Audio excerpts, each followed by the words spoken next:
Hey Legionnaires, welcome back to Chaos Legion Gaming, and today we're going to talk about Necrons.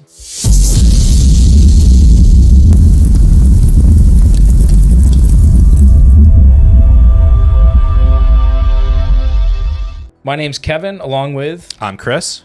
And we're the owners of Chaos Legion Gaming, and today we're going to talk about Necrons. So Chris, tell us a little bit about what's going on with these guys. Necrons are, in my opinion, the best faction in 40k. They're awesome. They kind of encapsulate everything that 40k is about. They're these, weird sort of alien race that has this unknowable technology and, star gods and all this other crazy stuff. And they're just, in my opinion, like I said, the best. You got a little snippet for us? Yeah, so I think this quote actually kind of encapsulates everything they're about. To face the Necrons in battle is to stand against death incarnate. It is to know the terror of annihilation at the hands of beings who should be long rotted in their graves. The Necrons' enemies see implacable android revenants rise from their crypts or step from amidst flickering witchlights to destroy all before them. In return, the Necrons see only vermin, interlopers and savages that must be eradicated in order for their mighty dynasties of old to rise again. So what they're basically saying is they're just old men that want people off their lawns, which is, just such an awesome way to, introduce this like 60 million year old race. And, there's just the lore for them is so rich and so deep, and there's so much going on that, that's why I love them. Kind of brings them to life. Yeah. So let's talk a little bit about their lore. I know they have a vast array of a bunch of stuff. There's a bunch of books on these guys. There are. You name a few off the top of your head that would really strike you as a main force? The three modern ones are excellent. There's The Twice Dead King. There's two books, Reign and Ruin.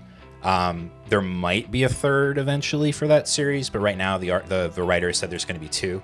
They kind of cover the lore behind, the flayed ones and, that kind of aspect of it, and like the hierarchy of, the nobles and all that. And then there's also The Infinite and the Divine, which is it's if you just like a good book, even if you don't like 40k, that book is amazing. It's about two Necron, dynasts who are, they're frenemies in the sense that they hate each other, but they can't really kill each other, so they kind of have to get along at some point in the story. And it's just, it's a bombastic story that covers, millions of years of time that every other faction in 40k is kind of touched a little bit throughout the story. You see them here and there. Those stories are just great. There's old Necron books that work too, but in those books, Necrons were kind of the bad guy, and they were not really made human. You didn't really get a sense of what they were about. They just wanted to kill. That was back when they were really, really super mysterious, and it's funny to see how we're kind of, as we get through 40k, they're pulling more of that, that mystery away from some of the factions, and giving them more, I guess, relatability in a sense. It's like I said, it's almost like they're humanizing them a little bit. Like when you read the lore from other factions, like the Guard or Space Marines, we know they're human, but they're so alien in the way that they act. They're not the way that you and I would go about life. But with the Necrons, they're so relatable. There's so many things about them that's like, oh wow, that's exactly how I would feel in this situation, which is unique to them in my opinion. Nice. Yeah. So let's go a little bit into kind of, the troops themselves. What makes the Necrons tick? What makes the army special? So what makes the army special is there's a few ways to run them, but if you like just unkillable hordes of robots that no matter how many times you put bullets into them, they just get right back up, that's Necrons for you. On top of that, their technology is just so much further ahead of any other faction because they're 60 million years old. They just have really cool weapons that go along with that, in my opinion, is awesome. Yeah. So mechanically, they get back up on the board. Yes. So let's talk a little bit about tabletop. So with Necrons, their faction ability is they get reanimation protocols, which in this edition, they kind of changed a little bit from the last one. You get to roll a d3, and then that many wounds come back to the model. It's a little confusing because if you have multi-wound models, they heal first, and then once it's at full health, each additional wound you have left brings back a model. So you have to fully heal a model first before you get back another one. which can be a little confusing to people because they'll roll, a 3 and be like, oh, well, I don't get a model back. Well, you do if you heal a model first. So I would say, touching on that, what would you say for our viewers like that are looking into Necrons as far to play like on a challenge rating level? So Necrons are really cool in the sense that they have, their codex came out recently, so they have a few detachment options, and they have the ability to have detachments that are easy for new players, that are very straightforward, but then they also offer detachments that are more complicated. So if you're a more advanced player that you've been playing a while and you like, movement strategies and things like that, they have that. So it's kind of good for everybody. You can do a little bit of easy players, a little bit of advanced. So you would say kind of a low bar of entry, but high skill cap potential. Absolutely. Which I guess we can jump right into is there's 6 detachments for Necrons. I'm going to talk about 2 of them in particular. The 2 that I would recommend people play right now, at least, this might change in the future. There's the Hypercrypt detachment, which is kind of focused around teleporting shenanigans. So every turn you get to pick up some of your units, put them in the deep strike, and bring them back the next turn. Gotcha. So your positioning is really important. Where you're putting your units. That's what that's all about. And it also kind of revolves around the monolith, which we'll talk about in a little bit, which is just this really big, awesome table presence unit. And things get to go in and out of that unit, which is pretty neat. Gotcha. The other is the Canoptic Court, which is all about like the automatons of the Necrons. So you have the Necrons themselves, which are like your people, and then you have the Canoptics, which are like their servants, kind of. Okay. The Canoptic Court is all about that. Gotcha. So your Wraiths, your Scarabs, your Doomstalkers, stuff like that. That detachment is, I would say, the more beginner-friendly, straightforward detachment, because all it is just about hitting good. Those are the blobs we were talking about before the video. Was just basically like you have this thing, it moves up the board, it destroys things. Yes, and it's hard to take off the board. You really can't go wrong with just throwing a unit of Wraiths on a point and then saying, this is mine now, come at me. Gotcha. But speaking of, there's some Necron units that are, I'd say, kind of more, what people think about when they see Necrons. Your classic is your Necron warrior. That's just your basic troop. It's the guy that, when you see Necrons displayed on videos and stuff like that, it's the primary person that you see. Basic battle line, essentially. Yeah. Their whole like shtick in 40K and the tabletop is they're just unkillable hordes. You get to re-roll your reanimation roll with them. Okay. So easier to get back up. They're easier to get back up. They're kind of tough. You can attach some good HQ units to them to make them tougher. Like, it's kind of what they're all about. Fishing for 6s essentially kind of deals. Yes. Okay, perfect. So throwing a bucket load of dice and Yes. just hoping that you get enough in numbers. They're not stupid strong. They don't have crazy high powered guns, but like they shoot volume, which is what they want to do. On the other end of that spectrum, you have the Star Gods, which are the Catan. Yep. So to kind of tie back a little bit to the lore, the Catan are kind of like the old rulers of the Necrons. The reason why they're in these metal bodies is because of the Catan. They are, these unknowable Star Gods that have been captured by this faction, right? And on the tabletop, they're extremely strong. Every version of them halves all incoming damage. So however much damage you're doing, cutting in half right away. They all have 4-up invulnerable saves. So, halve again. So however much damage you're doing, half of that. And what's unique to them is they just gave every Catan a 5-up feel no pain. So real good. Yeah. Real tough. I didn't even know that. Yeah. I So played after or before the book came out. Right. So before the book, there was only one Catan that could, with an enhancement, kind of get, a feel no pain. But now it's all of them. So there's 4. That's ridiculous. And they're all good. So Nightbringers for days. Nightbringers for days. In my opinion, out of all the Catan, the Nightbringer is probably the best one. And in my opinion, I don't know, Void Dragon gives him a run for his money. As far as looks goes, guys, Void Dragon, I'm a Void Dragon guy. If you can pull up the way that Void Dragon looks, it is easily one of the coolest models in 40K. Just a really gorgeous sculpt. And other than that, Necrons have a bunch of HQ units that are, they're iconic for that faction. Of course, the biggest one is the Silent King. He's, that's the leader of the whole army, essentially. Exactly. He's the guy. He's the guy for the Necrons. Yeah. And on the tabletop, same thing. He's the guy. So you'd say with him, a unit that would be a take auto include, or so he's in a weird spot? He's right in now? a weird spot right now Okay. because he came out in 9th edition, and all through 9th edition he was auto include. No matter what, you just your army list started with the Nightbringer and you built from there, or not Nightbringer, the Silent King, and you start from there. Gotcha. Nowadays though, he's kind of expensive for what he does. He's 420 points. So he's like knight level expensive. He is, but I mean, he's also kind of got knight level rules, you know? And he has those pillars, and correct me if I'm wrong, they still do the wound thing? Sort of. So he has 2 Menhirs that go alongside him. Both of those Menhirs they changed the rule a little bit in 10th. Okay. In 9th edition, it used to be you had to kill the Menhirs first. Now you can theoretically put the wounds on the Nightbringer first if you want to, but his rule says once he is dead, his Menhirs also die. So there's no reason to put it on him before you put it on the Menhirs. You want to put it on the Menhirs. So they're more so functioning, and correct me if I'm wrong, kind of like the Tau old rules in 9th, where you had the ability to choose to put them onto the drones. The drones, right? Yeah, exactly. So yeah, very interesting how they went that way. Yeah, the other big change with the Nightbringer, or with I keep saying the Nightbringer, with the Silent King, is that with their new reanimation rules, you can bring back those Menhirs. So wow, okay. when they That's die, really good. Yeah, they resurrect. Oh, so yeah. So even more of so he's a beat stick now. He is. He's a beat stick. He's got they did this new thing in 10th edition where all the leaders, the big leaders in every faction, kind of get 3 like auras they get to choose from at the beginning of every turn. And he has the same thing. He has an aura for reroll hits and wounds. He reroll 1s. He has the ability to reroll charges, and he used to have the ability to tell somebody you're not battle shocked anymore, but now he just gives a plus to leadership. Gotcha. So he's got some really decent rules when it comes to the tabletop.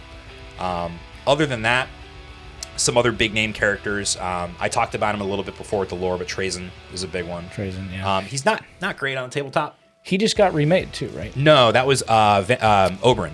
Not Oberyn. Orican. Orican got remade. I know the Stormlord got remade. Yeah, both of those are important characters. Okay. Orican was featured prominently in the Infinite and Divine. He's a chronomancer, so he's all about like time manipulation, stuff like that. His model on the tabletop for the beginning of 10th edition was kind of an auto include, but they kind of nerfed his, the way he works now. Okay. He used to go good in Warriors, but Warriors kind of took a little bit of a hit, so he's not as great. But the Stormlord though he's like a B model, like he's solid. You can take him in a lot of lists. I wouldn't say he's an auto include, but like nobody would fault you for taking him. Good looking model too. Gorgeous model. So let's kind of talk a little bit about, obviously there's battle line and there's this and there's that, but your personal opinion, what units in this army in particular stand out to you? What would you recommend to viewers if they're getting into Necrons and they're just like, hey, I don't know if I want to do the combat patrol box, maybe start individual units. What stands out to you? So I would say Necron players, if they're starting out, kind of have 2 paths they want to look at. Okay. They want to look at, do you want to build the little robot guys like Warriors and Immortals, or do you want to build the Canoptics like Wraiths, Doomstalkers? So kind of pick your path based on those dynasties. Exactly. Well, yeah, those detachments.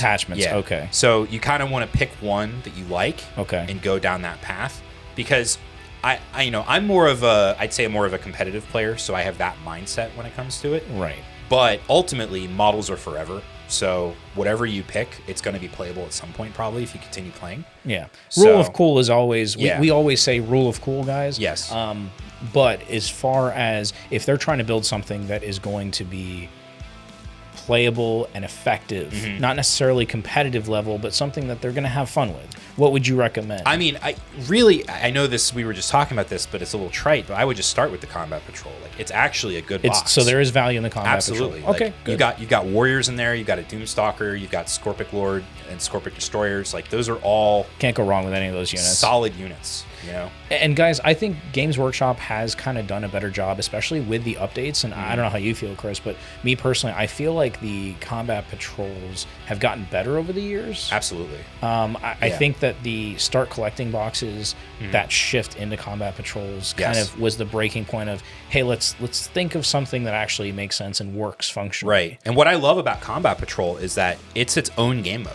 So if you want to play with just that box against one of your friends, you each just buy a box and bam, you're good to go. You don't have to do any thinking or anything. Just fire it off. That's great. That's great. So after the combat patrol, we're trying to get to 1,000 or 2,000 points even. Let's say 2,000 points. Okay. What would you recommend? So the first thing I'd recommend is looking into your anti-tank options. Okay. That's always the thing that's kind of missing from combat patrols. Everyone is bringing Yes. a bunch of heavy artillery in 10th edition. So there's 3 big ones. There's Locust Heavy Destroyers, which are just iconic for this faction. Stupid good. They're so efficient. Right now they're 50 points. They shoot 1 shot. If they stand still, it hits on 2s. It's 14 strength. Like, it hits on basically 3s for most vehicles. Yeah. It rerolls 1s to wound. So, I mean, even knights, it's 4s. Yeah, for exactly. a 50-point model, guys. Right. It's an insane model. It's 48-inch range, so like you're hitting anything on the table, and it's flat 6 damage.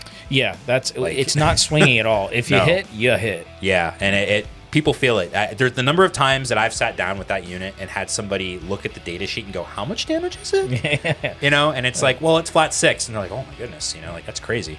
That coupled with like the Ghost Arc. Yeah, right. The Doomsday Arc. The Doomsday Arc is another big one. That unit.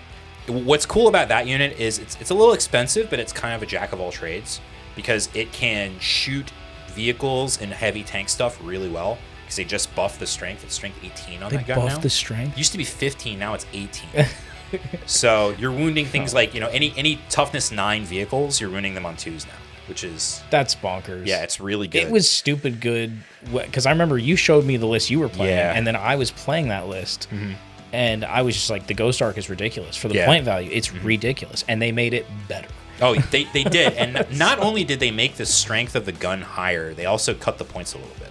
So recently it was 220, now it's down to 200, and it's... Why wouldn't you not take it? Yeah, it's just a solid unit. It's also really tough. You know, it's got a 4-up invuln on a vehicle. Like, it's on a tank, a 4-up invuln, which is nuts. Yeah, that's you don't really crazy. see that. And it's got all the gauze flares, too. Yes, that's the other thing. So it can take out fodder. Yeah. I mean, this thing is like... And if it doesn't move, does it still have the 2... it hits on 2s instead of 3s? Exactly. It has heavy weapons on the primary weapon. Okay. And it has another ability where if it doesn't move, its primary weapon gains devastating wounds. Oh, my God. So... That's just bonkers. You know, however much AP or how much, you know, their save is, doesn't matter. They're just not saving. All for 200 points, guys. All for 200 points. For 200 points. It's a great model. The other model is the Canoptic Doomstalker. That model is exceptional in the Canoptic Court detachment. What that detachment does is it gives full rerolls to stuff. Rerolls are king in this game. Exactly. Seriously. And Canoptic units always hit on 4s. So the fact that you get to reroll a unit that's hitting on 4s, like its accuracy goes so much higher than what it was before, and it's cheap. It's like I think 135 points or something like that. Like it's not crazy expensive. Okay. And it's got a similar gun to a Doomsday Arc, at least on the primary. So it's 3 damage instead of 4, but you know you're spending almost half as many points, which is kind of nice. Yeah. Anything else you'd say to round it out?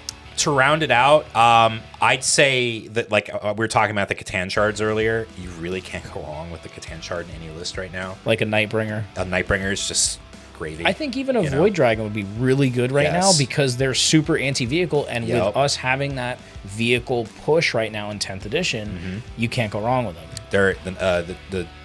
I'm sorry, I was going to say the Void Dragon is really good. There's a lot of lists right now in every detachment that are running multiple Catan. I was going to say, you sent me a list. Yeah. Like, what was it, like a week ago? And I was like, yeah, I don't think anybody's running this stuff. And it was like completely all the shards. They're just really good because they gave them all that 5-up field note pain. And like, because of that, they're just so hard to kill. And you can bully people around on the table. And they're just fantastic. Other than that, I'd say there's, little scoring units you probably want to pick up here and there. People are playing things like Tomb Blades. They're just, quick little point grabbers. Flayed ones are good too. They've got forward deploy. They can kind of go where you want ahead of time.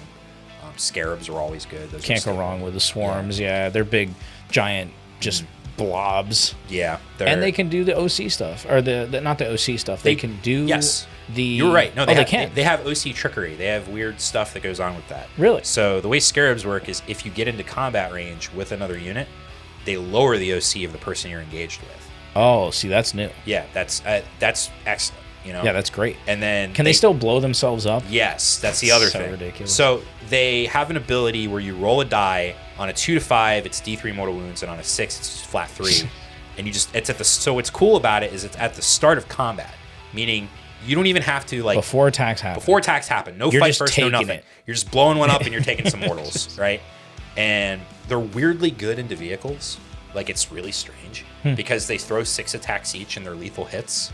So like, and lethal. Yeah. Wow. So they're strength 2, but like lethal hits, you don't care with vehicles, right? Right. So. And what about their wounds? They have a lot of wounds too. They have 4 wounds each. And their point value is they're 40 points for 3 models, which is insane. Yeah. So you're getting a ridiculous amount of wounds. You're getting mortal wounds. You're getting OC stuff. Yeah. Another really good unit. It's really overlooked, I think. Like, people, when they build Necron stuff, they look at the Scarabs and they're like, oh, they're strength 2, blah, blah, blah. But they don't look at the whole package. And, like, it's a solid unit. Well, guys, I think that's going to be it for Necrons. Thank you so much, and we appreciate it. You can find all this stuff on chaos-legion.com. We sell everything, and we even take in used armies as well. So if you guys got any spare plastic or gray boxes of shame that you haven't painted, I know myself and Chris included, I guarantee we have a bunch of crap that we have not gotten to. Yep. But anyway, guys, we're wrapping up the video. Like and subscribe and follow for more. Yeah, thanks for watching.